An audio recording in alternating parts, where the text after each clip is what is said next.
Hola, ¿cómo están? Vamos a hacer una pequeña introducción en relación a la parte de altimetría. Yo ya les había comentado que iba a subir este video.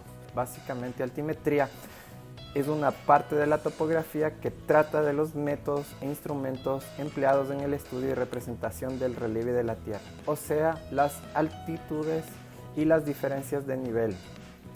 Entonces vamos a entender la diferencia entre altitud y cota, que ya lo comentamos anteriormente, pero básicamente lo que queremos representar es el relieve.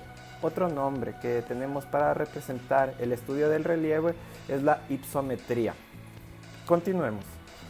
Primero debemos entender la diferencia entre superficies de nivel. Entonces veamos, para que podamos tener la obtención de un dato de diferencia de nivel, nosotros debemos tomar como referencia una superficie para comparar.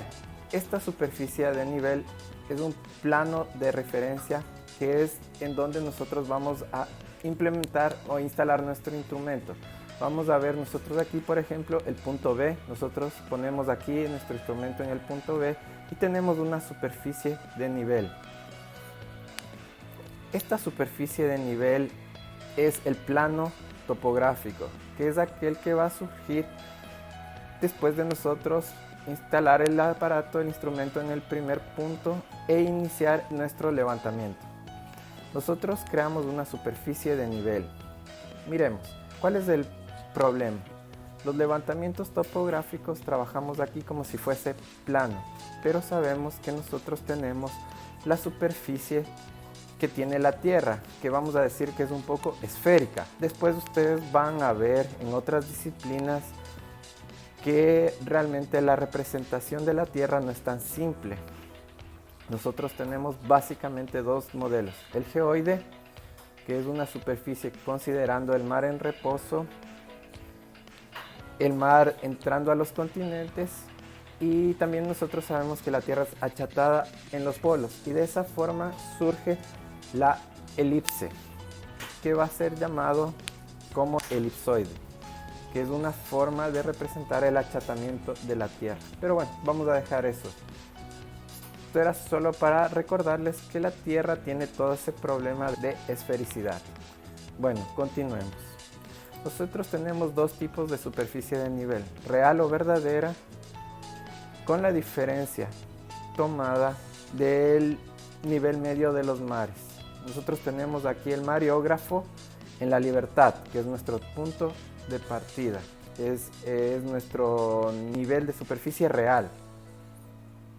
Por eso no va a ser siempre fácil trabajar con puntos que tengan superficies de nivel verdadera. De ahí que nosotros podemos tomar de la mano una superficie de nivel apunte, que se refiere a un plano tangente a la vertical del lugar. Vamos a representar de cualquier forma aquí la superficie de la Tierra, que está aquí, ¿no? Toda en roja. Y vamos a considerar aquí un plano topográfico partiendo del punto A. ¿Cuál es el problema de representar alguna cosa aquí? Vamos a decir una forma esférica. A partir del momento que ustedes salen del punto principal de aquí, que es tangente a su plano topográfico, y vamos caminando hacia el punto B, nosotros vamos a tener una diferencia entre lo que es medido en el plano y lo que es medido en la superficie verdadera. Entonces nuestra superficie de nivel real está aquí y esta es nuestra superficie de nivel aparente. Entonces, conforme me voy alejando de aquí, yo tengo una variación que es relacionada a la esfericidad, que es un error que va a ser causado a partir del momento en que yo camino de A para B. Veamos, el error de esfericidad es esa diferencia entre la diferencia de medida entre el plano y la esfera. Nosotros vimos una cosa parecida con el plano topográfico en el límite de la topografía. Para la superficie plana es considerada como superficie plana. Nosotros vimos que era de 25 kilómetros. Por eso, cuando trabajamos con coordenadas X y Y, nosotros podemos considerar 25 kilómetros de radio. Pero cuando mido diferencias de nivel en cuanto a altimetría, esa distancia de 25 kilómetros, esa tiene un efecto bastante grande. Veamos aquí. Vamos a intentar analizar esto, de este error de esfericidad, conforme camino A para B. De A para B yo tengo una distancia que es medida en el campo. Entonces vamos a recordar que BD es el error de esfericidad que nosotros vamos a llamar dx. Solamente que el error de esfericidad por cada medida que nosotros hacemos en el campo tiene un problema también el error de refracción, ¿sí? Principalmente en horas de la tarde, que cuando estamos en el campo ustedes han notado que entre más lejos están se ve como que la imagen tiembla, ¿sí? Es por la evaporación del agua y por la refracción. ¿Qué sucede aquí? Estoy estacionado en A y voy a medir un objeto en D. En vez de yo tener esa lectura de forma recta, yo tengo la refracción que me está molestando la lectura y voy a tener esa variación. Entonces esto aquí ya calculado, dependiendo de la temperatura, de la humedad atmosférica, tiene una variación que se considera el valor de 0.16 veces la distancia de B, que es aquí. Bueno, quiere decir que yo tengo problema de refracción y de esfericidad. Vamos a juntar todo. Entonces, ahorita no vamos a analizar cómo deducimos o cómo llegamos de esta forma. Lo importante es aquí que ustedes sepan a cada distancia que ustedes miden en el campo, considerando el radio de la Tierra. Entonces aquí tenemos esta tabla, miren. Si yo coloco distancias de 80 metros, voy a tener errores de 0,0004, abajo de 1 milímetro. A partir del momento que yo aumento la distancia medida para 120 metros, el error ya comienza a llegar a 1 milímetro. ¿Y qué pasa aquí? Si yo paso a 140 metros, yo ya tengo un error de medida de milímetro. Entonces, para topografía, para nuestros levantamientos, cuando nosotros estamos trabajando con estos instrumentos en campo y estamos preocupados con la altimetría, lo mejor es trabajar con visadas de máximo 120 metros. Esto nos va a garantizar una disminución del error tanto de esfericidad y también el error de refracción.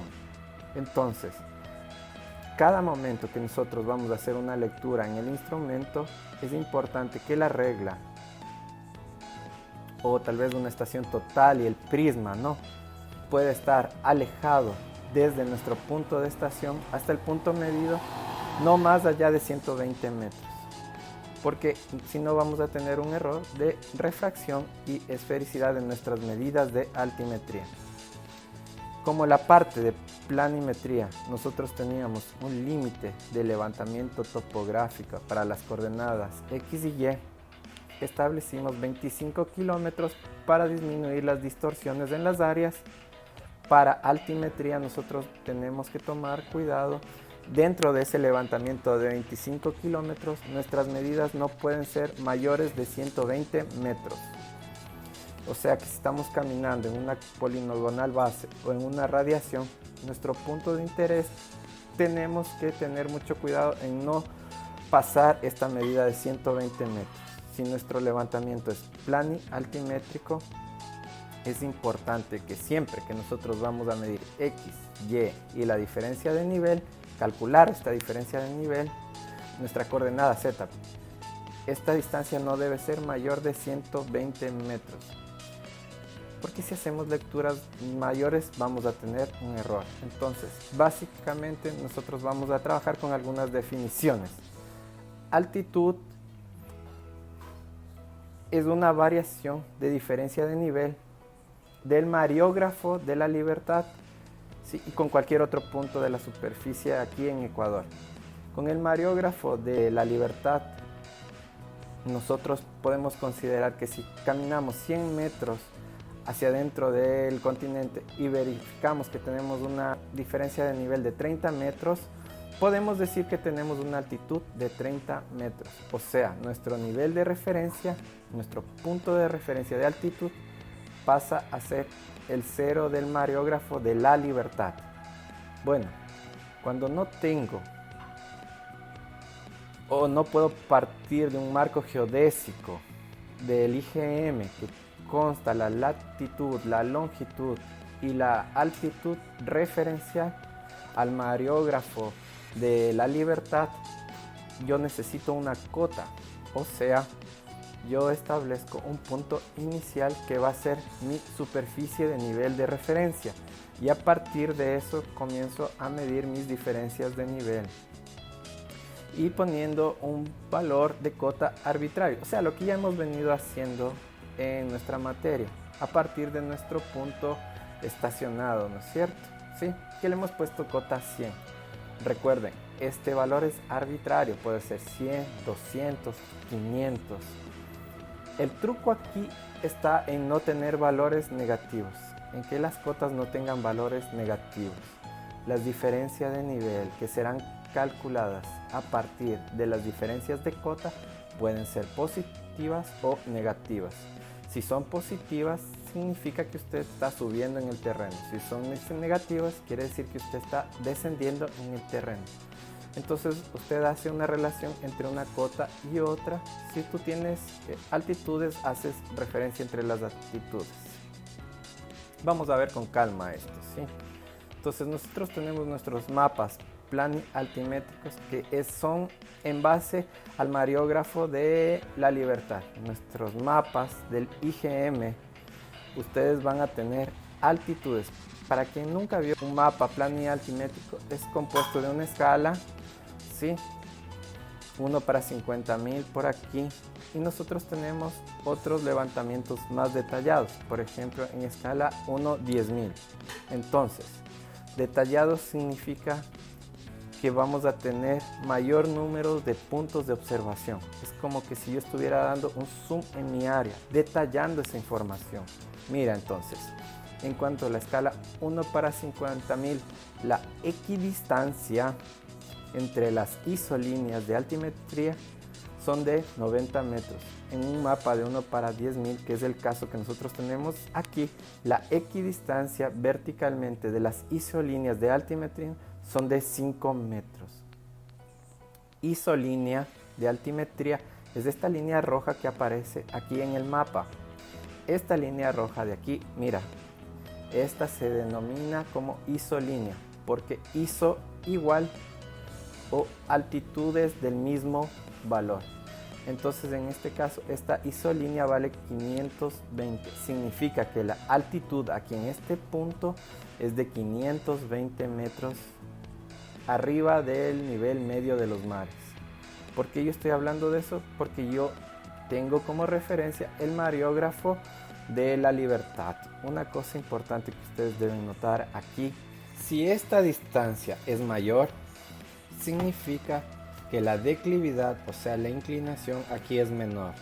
Entonces cuanto más cercanas estén las isolíneas entre sí, más inclinados del terreno. Cuanto más lejanas están estas isolíneas, más plano es el terreno. Miremos aquí. Aquí nosotros tenemos una relación entre distancia horizontal, porque aquí es como que si tuviéramos una coordenada X y Y, acá otra coordenada X y Y. Como tengo una escala, una referencia de centímetros en el papel en relación a la cantidad de metros en el campo. Entonces aquí esta escala que me dice, 1 centímetro en el papel equivale a 500 metros en el campo, o sea 1 centímetro, 50.000 centímetros y corto 1 para 500. Acá 1 centímetro en el papel es 100 metros en el campo. Entonces por eso existe esta relación. Entonces un mapa plano altimétrico, nosotros observamos aquí las isolíneas de altimetría que definen la altitud de esta área en relación al mareógrafo de la Libertad. ¿Cómo sabemos esto? No, porque esto está en el mapa, el origen está allá, el origen de las latitudes. Nosotros vemos aquí en el fondo una fotografía aérea vertical o la fotogrametría. Todos los mapas planialtimétricos de Ecuador vinieron de levantamientos aerofotogramétricos, donde un avión utilizado, pilotado, ¿no?, con tripulación, donde era hecho un vuelo ¿sí? Ellos tomaban fotos sucesivas en donde en un mismo punto, por ejemplo aquí, este punto estaría en 2 o 3 fotos sucesivas y bueno, eso nos da un punto observado por ángulos diferentes. Esto es de estereoscopía más o menos, ¿no? Sí, ustedes bueno pueden hacer eso viendo si es que ustedes se ponen su dedo en la frente y empiezan a guiñar el ojo rápido, ustedes creen que el dedo se está moviendo. ¿Esto qué es? ¿Qué quiere decir? Que ustedes están viendo el mismo punto de ángulos diferentes. Con estos datos entonces es posible tener una imagen en estereoscopía. Esto es diferente a las imágenes obtenidas en 3D, pero para que ustedes entiendan, es como que si tuvieran una imagen tridimensional. Y ahí es posible con puntos de control, por ejemplo, determinar el punto más alto. Este de aquí es el punto de control y el punto más bajo del terreno. Y haciendo esto con varios puntos, yo consigo tener una idea de la variación de altitud aquí dentro de los puntos de control. Y después hay un proceso de cortar fajas para generar estas isolíneas. Bueno, vamos con el siguiente diapositiva. Mira que esto generalmente queda aquí en la parte de abajo del mapa, ¿no? Sí, ustedes tienen aquí este levantamiento, este mapa del año 80, ¿no? Sí, fue hecho por aviones tripulados y que nosotros, bueno, ustedes están viendo, esto de aquí es la base de cómo los drones actualmente consiguen las isolíneas, ¿no? Nosotros podemos observar aquí también que tenemos dos orígenes. El dato vertical, que es el Mareógrafo de la Libertad, y el dato horizontal, que es el origen de las coordenadas. Vamos a ver ahora este Mareógrafo de la Libertad. ¿Qué es un mareógrafo? Un mareógrafo es un equipo dentro de un pozo. Este pozo va a tener una entrada de agua del mar.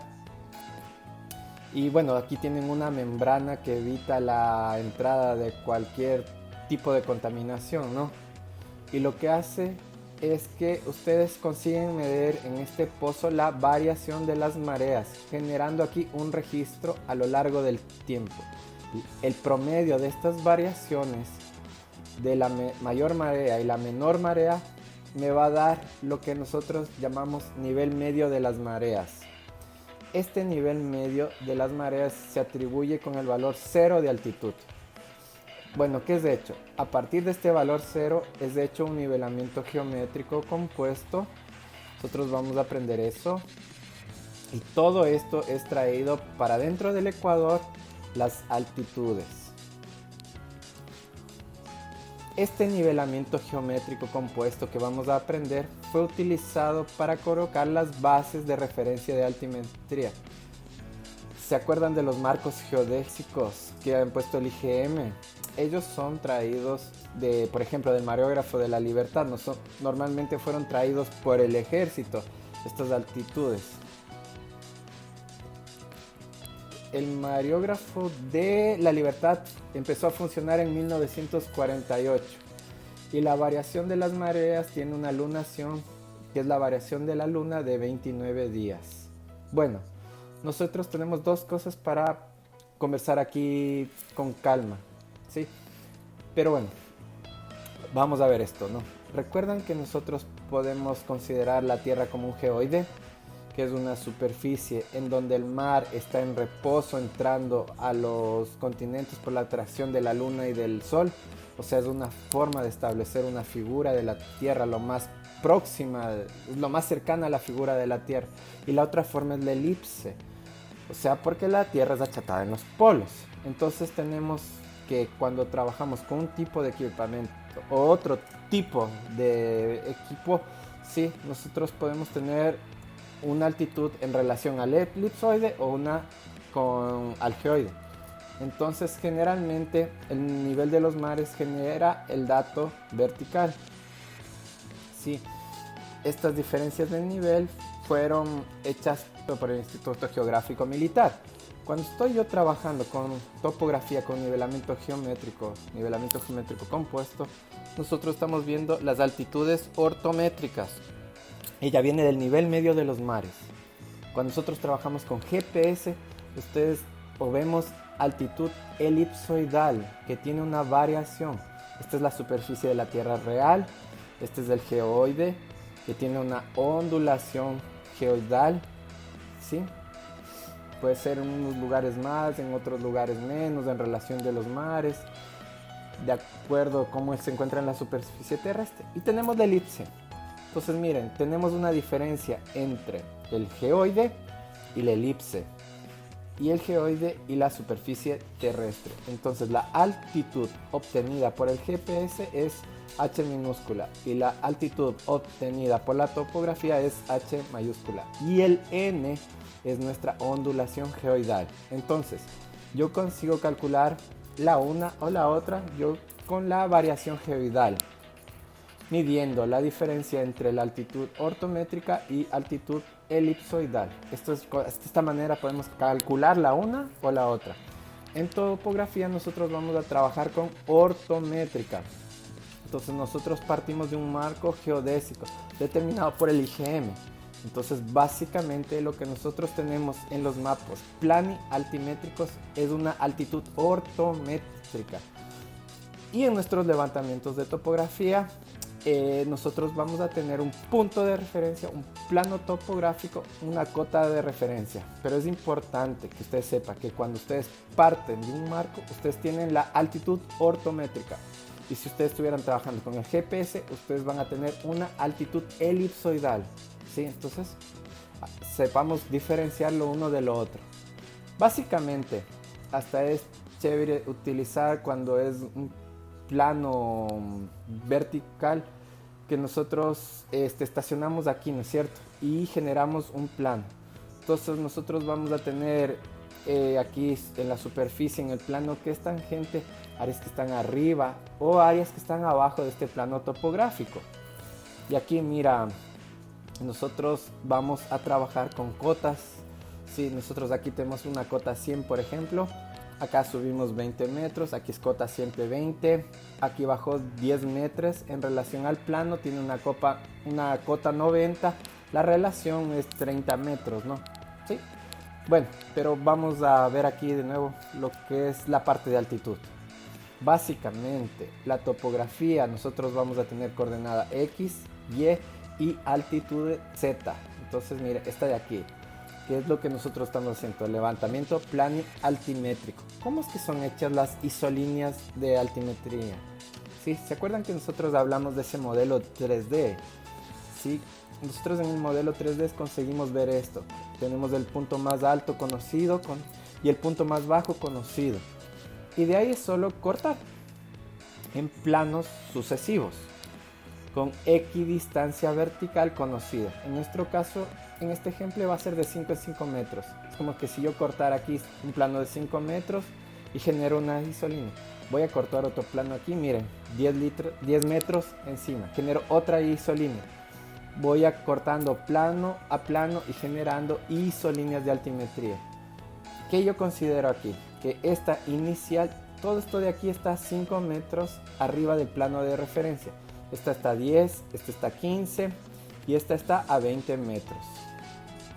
O sea, equidistancia vertical de 5 a 5 metros. Bueno, básicamente yo consigo generar las isolíneas de altimetría de esa forma. Fue así que fue hecho con las fotografías aéreas. Yo tengo puntos de control, puntos más altos. Aquí mira, sí, puntos de control.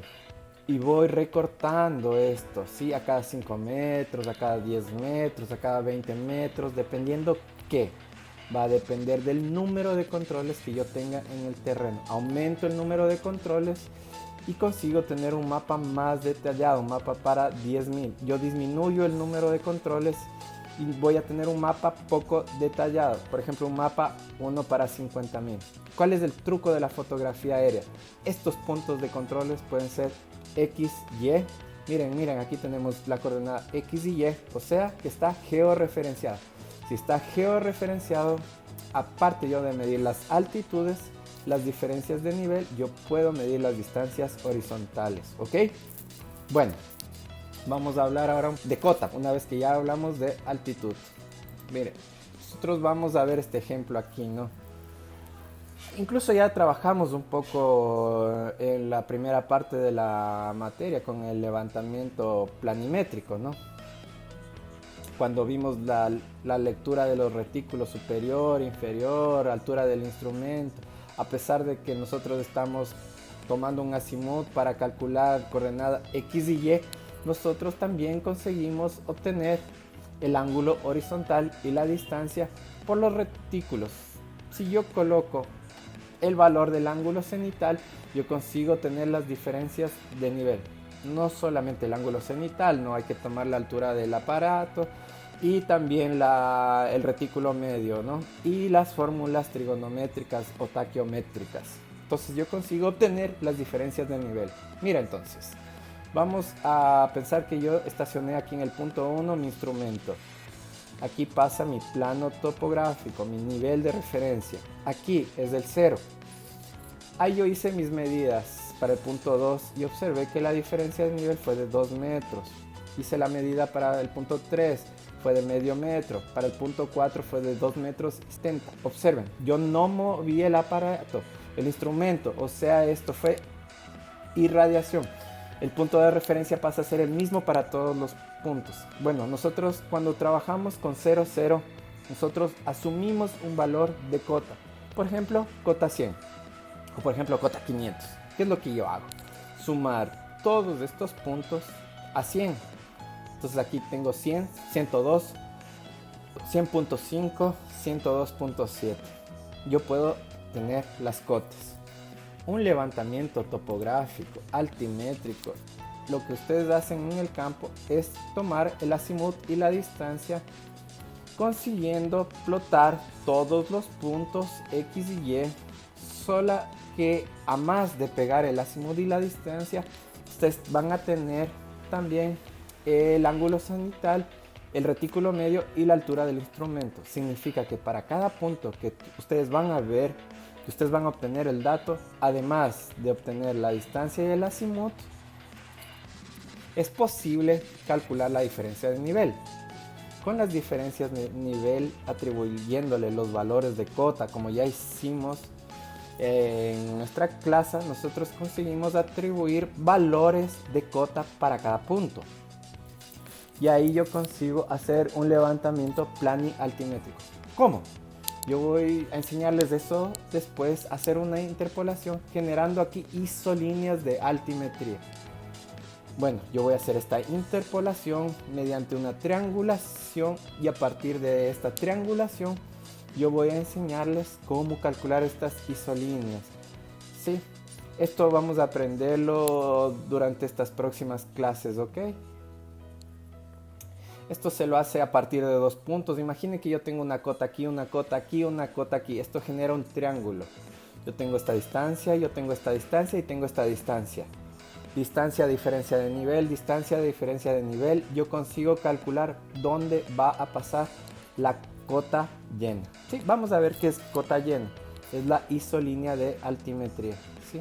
Entonces en estos 4 puntos nosotros vamos a ver qué isolíneas están pasando. Yo puedo juntar esto con la ocupación de suelo y puedo tener un levantamiento topográfico plani-altimétrico cadastral. Miren, aquí yo no sé dónde está la casa, dónde está el pasto, los árboles. Entonces yo puedo también ahora tener una idea de lo que tenemos en el área ocupada de uso-ocupación para cada parte de esta propiedad. Entonces generalmente en la topografía nuestro mapa final es ese. Un levantamiento plani-altimétrico cadastral. Cuando tengo una imagen por abajo, una imagen actual para tener idea del uso de esa área. Bueno, diferencia de nivel nosotros ya hemos hablado en la disciplina. Básicamente la diferencia de nivel es la distancia vertical entre 2 puntos, teniendo como base un plano de referencia. Si el plano de referencia es el mareógrafo de la Libertad, yo tengo altitud. Si el plano de referencia fuera atribuido a cualquier punto de mi levantamiento, mi plano de referencia será la cota. Nosotros tenemos aquí nuestro nivel de referencia. Se lo atribuye al primer punto, ¿no? Y de esta forma yo tengo cotas sumando 100 a todos. Ahí yo les pregunto, ¿cuál es la diferencia del nivel del punto 3 para el punto 4? Entonces yo quiero saber, considerando que un plano de referencia aquí, ¿cuál es la diferencia de nivel entre estos dos puntos? Para esto yo ya les enseñé que debemos hacerlo del punto 3 para el punto 4 de llegada menos partida. ¿Cuál es llegada? El 102.7. ¿Cuál es partida? 100.5. ¿Por qué yo hago esto? Porque estoy saliendo del punto más bajo para el punto más alto. Significa que tiene que ser positiva, ¿no? ¿Qué pasa si yo les pregunto de 4 para 3? Yo estoy saliendo de 4 y llegando para 3. Entonces la variación es negativa. La variación, el valor en sí es igual. Lo que va a variar es el símbolo y nos va a indicar si usted está subiendo o bajando del terreno. 102.7 menos 100.5 van a tener 2.2 metros positivos. Estoy subiendo en el terreno. Entonces, diferencia de niveles, eso. Aquí podemos discutir esto también, ciertas cosas. Cuando ustedes hacen el levantamiento en el campo por primera vez, ustedes van y buscan puntos o son límites de la propiedad o son puntos notables de una casa, etcétera. O si queremos para fines altimétricos. Entonces, ¿cómo yo tomo estos puntos? Si yo estoy viendo aquí el relieve, yo no preciso aquí tomar 10 puntos. Simplemente puedo pegar un punto aquí y otro aquí. Y yo consigo describir el relieve. Entonces no preciso colocar muchos puntos. Este es un punto notable. ¿Por qué es un punto notable? Porque es un cambio del relieve.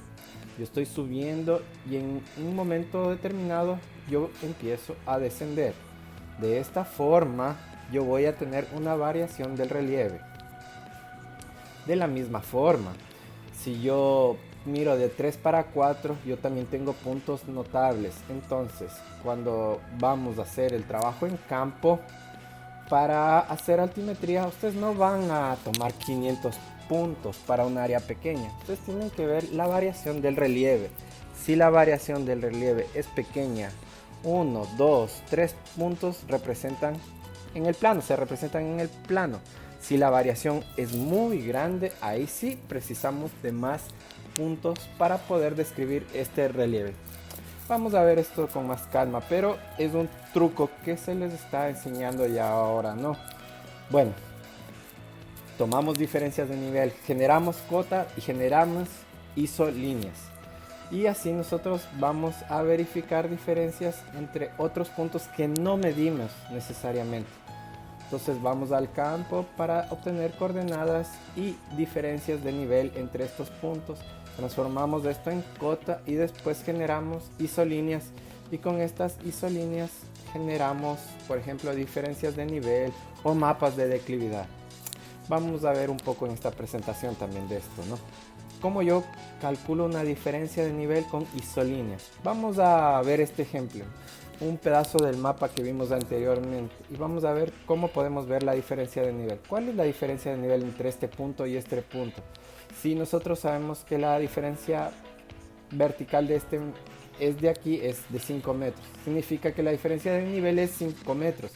Y mire, si vemos otra foto del mismo mapa, mire, la distancia aquí es más próxima, pero la diferencia de nivel es igual también 5 metros. Entonces la isolínea de altimetría te ayuda a ver el relieve, ¿sí? Si yo les pregunto a ustedes, ¿cuál imagen tiene una declividad o una inclinación mayor o es más accidentada, la imagen 1 o la imagen 2? Muy probablemente ustedes me van a decir que la imagen 2.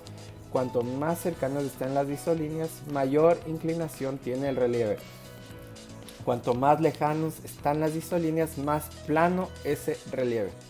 Entonces, mire, yo cuando hablo de puntos de muestra, aquí como el relieve es más suave, yo voy a tomar muchos menos puntos notables para representar este relieve.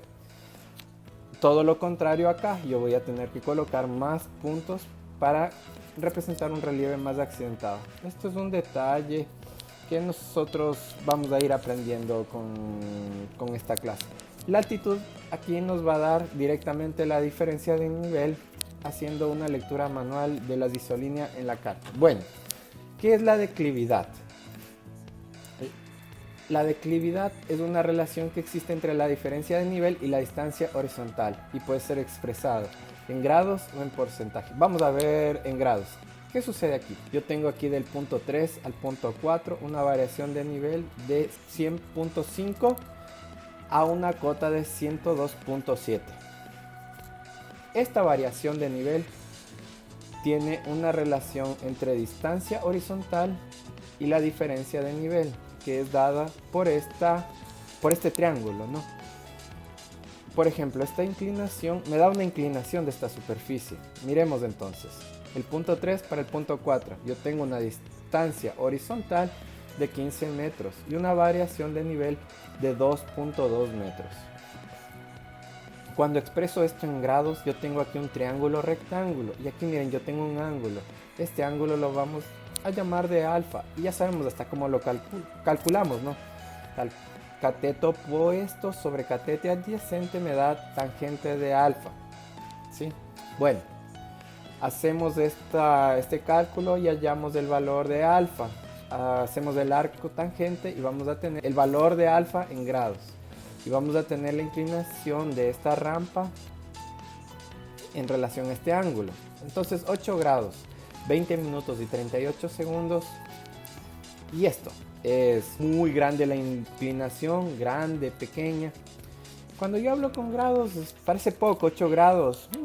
Poco, ¿no? 8 grados no es mucho, es poco, ¿no? Por eso nos queda mucho mejor expresar esto en porcentaje, se entiende más fácil. Vamos a ver el mismo ejemplo, pero ahora en vez de trabajar en grados, vamos a trabajar en porcentaje.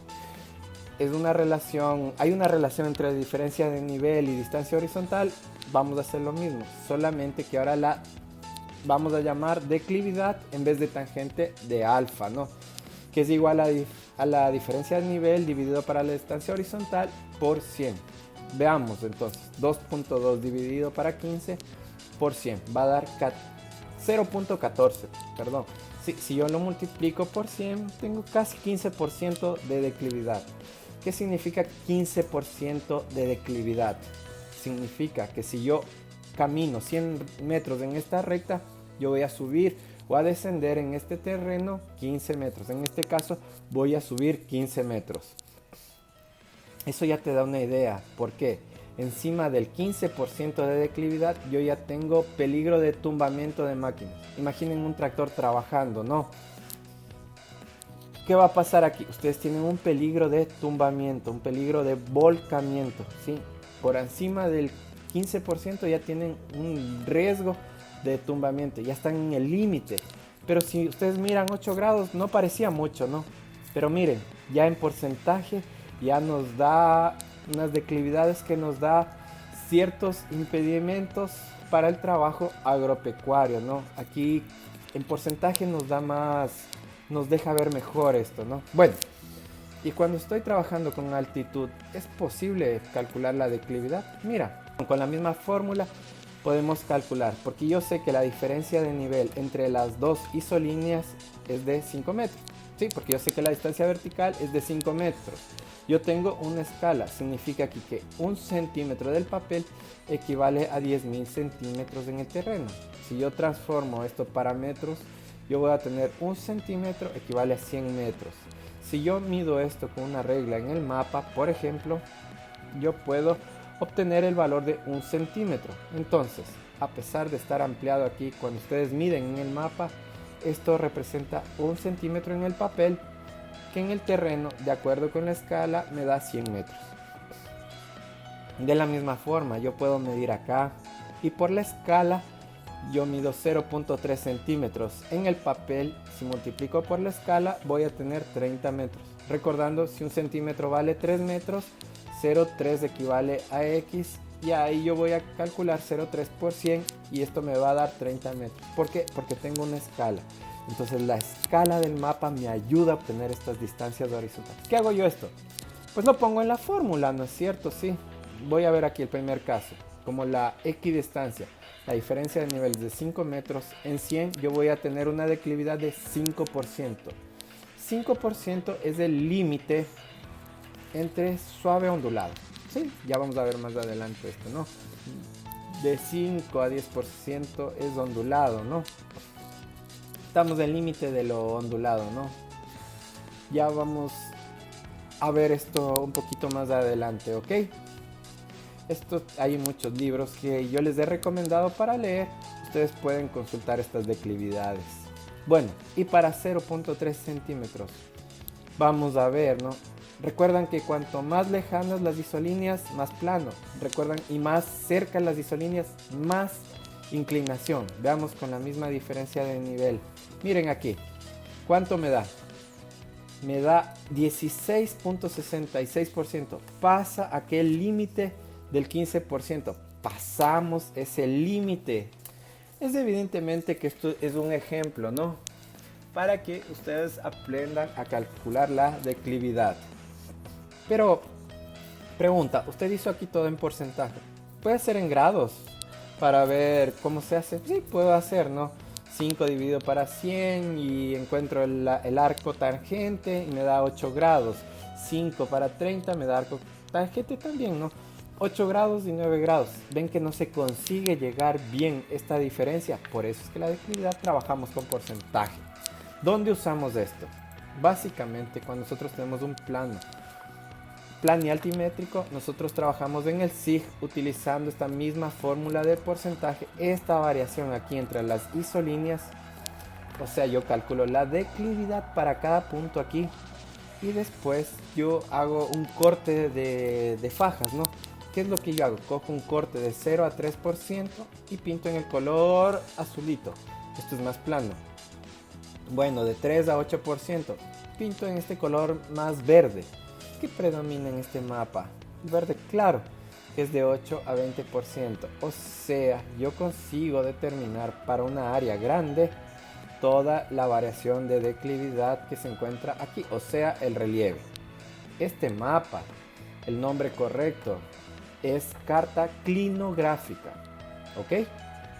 Y que nosotros llamamos de una manera más simplificada de mapa de declividad.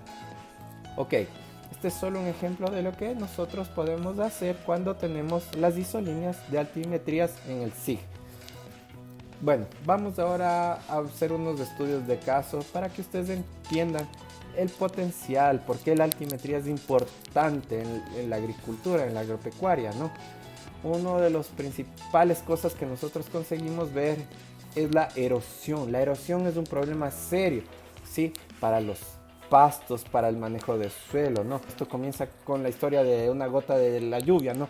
Que la gota de la lluvia cae al suelo desprotegido. Esta gota se fragmenta los agregados del suelo. Estos agregados se condensan, tapan los microporos, perdiéndose la estructura de este suelo, perdiendo la infiltración del agua y se empieza a tener una erosión laminar y después tenemos escorrimiento generando una erosión en surcos. Al principio ustedes tal vez no le hagan caso, ¿no? Y lo dejan ahí eso por un tiempo, pero después de mucho tiempo esta erosión puede aumentar y la faja de la reducción de la productividad se empieza a observar mucho más, ¿no?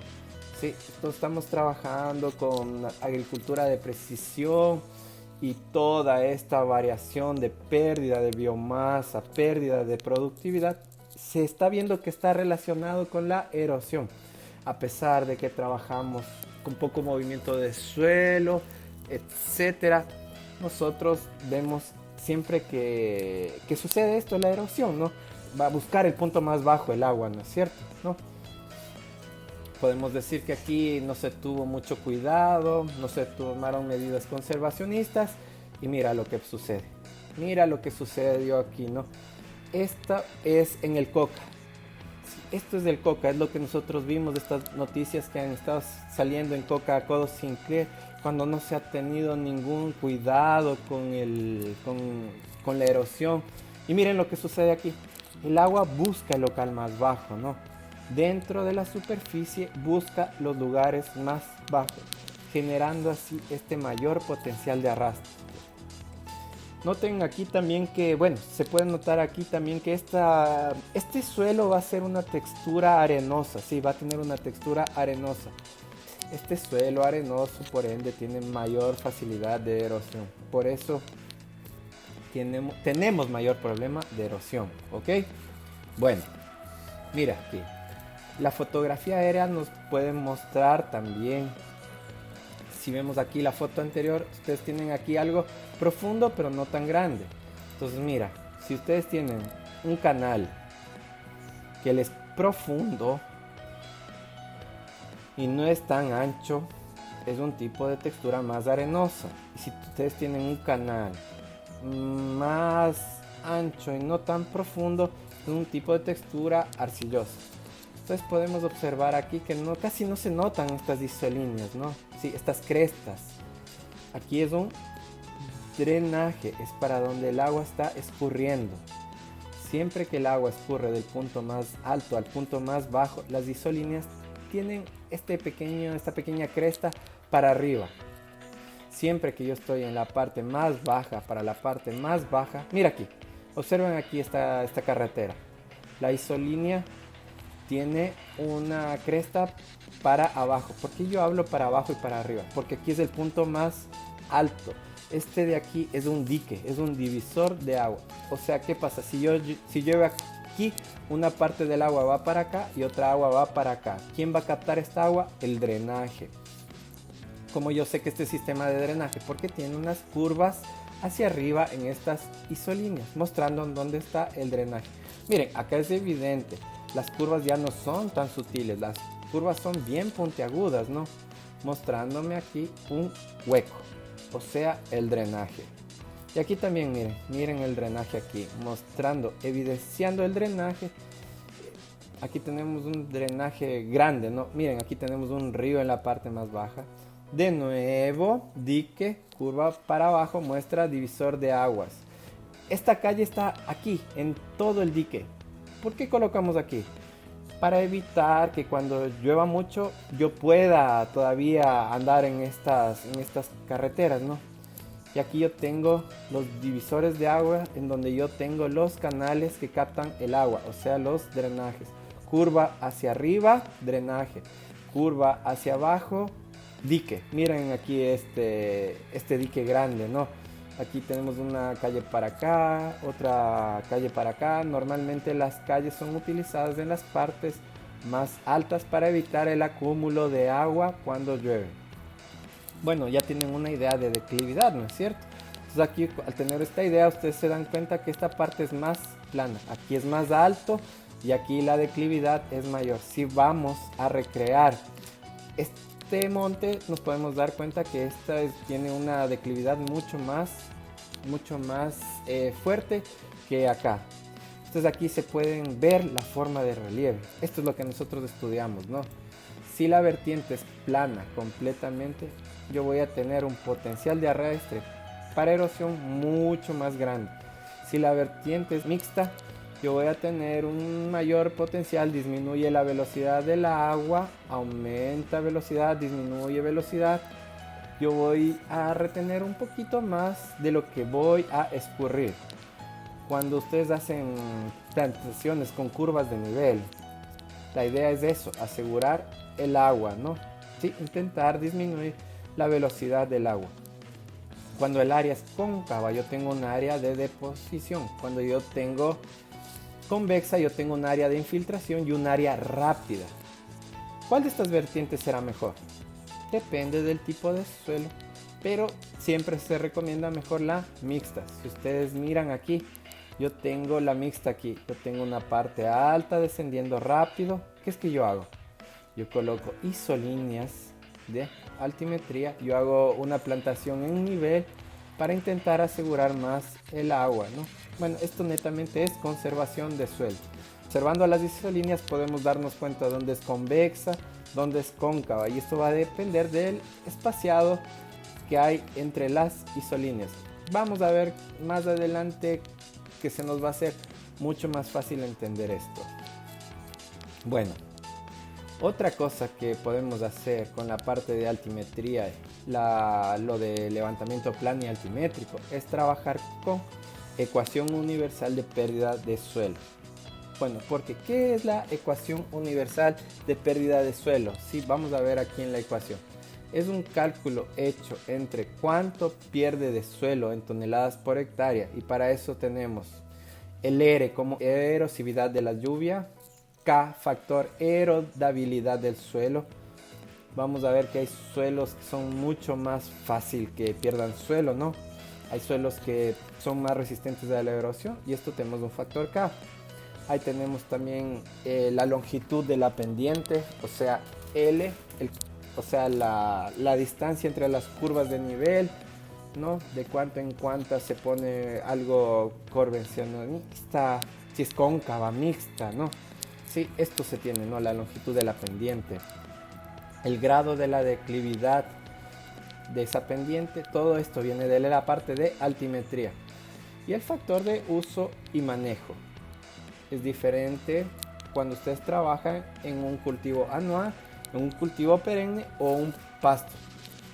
¿Dónde va a estar más desprotegido? Mucho más desprotegido va a estar en un cultivo perenne, ¿no? Los pastos tienen una protección intermediaria, no intermedia, es una protección intermedia, no está ni desprotegida ni protegida, ¿no? Ok. IP es el factor de prácticas conservacionistas, son las curvas de nivel o desnivel, ¿no? Que también existe, ¿sí? De acuerdo al tipo de suelo que existe. Una parte importante que podemos comentar aquí es que no siempre vamos a trabajar con curvas de nivel. Podemos trabajar con curvas de desnivel. Curvas de nivel aseguramos el agua dentro de la propiedad, y la curva de desnivel es para sacar el agua de la propiedad. ¿Por qué se usa una u otra? Si yo tengo una declividad mayor, con suelo que tiene mayor erosión, es mejor que saquemos el agua rápido aquí para evitar este potencial de arrastre. Por ejemplo, a veces dicen que se saturó la curva de nivel. La lluvia fue tan intensa, o sea, la erosibilidad de la lluvia fue tan grande, el volumen fue tan grande, que las prácticas de conservación no van a conseguir asegurar esta agua dentro de la propiedad. Entonces se satura, ¿ok? Entonces, para cada ítem de esta ecuación tienen una fórmula para calcular estos valores, hay tablas, y de ahí es de hecho en el SIG una multiplicación.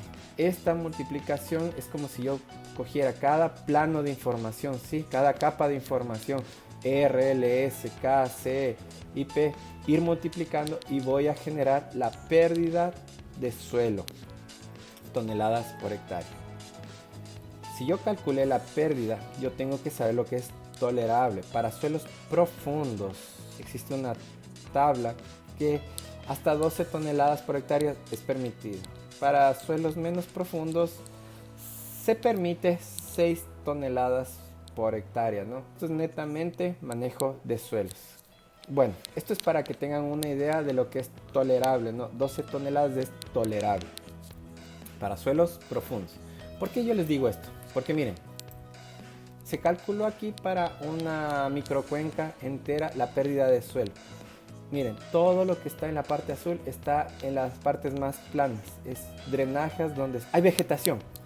Y miren, aquí se ve cuánto es la pérdida, ¿no es cierto? Es tolerable. Si yo veo otras áreas de cultivo en donde predominan suelos de textura arenosas, o sea, areno-arcillosos, son áreas que tienen un alto potencial de erosión. Podemos observar que este está 10 veces la tolerancia. Teóricamente, estas áreas están perdiendo 120 toneladas de tierra por hectárea al año. Es obvio que esto es simplemente uso de la fórmula, ¿no?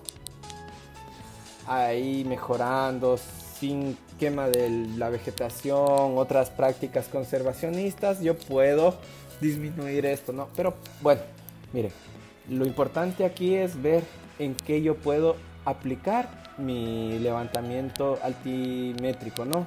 Por ejemplo, aquí esto es de la parte de agricultura, no importa si es un cultivo anual, si es un cultivo perenne, si son pastos, esto todo tiene que ver con erosión, ¿no? Entonces, bueno, ¿Cómo fue hecho esto? Fue hecho encima de un mapa de declividad, un mapa de suelos, y hay estos datos con datos de agrometeorología, y se hizo la pérdida de suelo, ¿no? Otra cosa que nosotros podemos observar son estos divisores de agua. Encima de las isolíneas nosotros podemos hacer todo esto, para dónde el agua va. Además podemos con un mapa plano y altimétrico. Nosotros ya vimos, miren, aquí tiene un drenaje que tiene vegetación. Aquí tenemos un dique, que quiere decir un divisor de aguas. Yo consigo también tener una idea de posicionar el suelo en torno a la incidencia del sol. En cada vertiente de una microcuenca yo puedo tener, miren como yo tengo aquí, el sol está de este lado y aquí está más oscuro. Yo puedo simular aquí cosas incluso de cómo puedo sembrar, hacia dónde sembrar, ¿no es cierto? Ok, otra cosa también es el modelaje. El modelaje es lo que tenemos aquí, ¿no? Miren, esta área que nosotros tenemos aquí, no vamos a llamarla de una visualización tridimensional. Entonces nosotros conseguimos entender mejor lo que está pasando aquí viendo el relieve de esta área. Ok, básicamente fue eso lo que yo les quería dejar aquí para tener una introducción rápida de lo que es altimetría.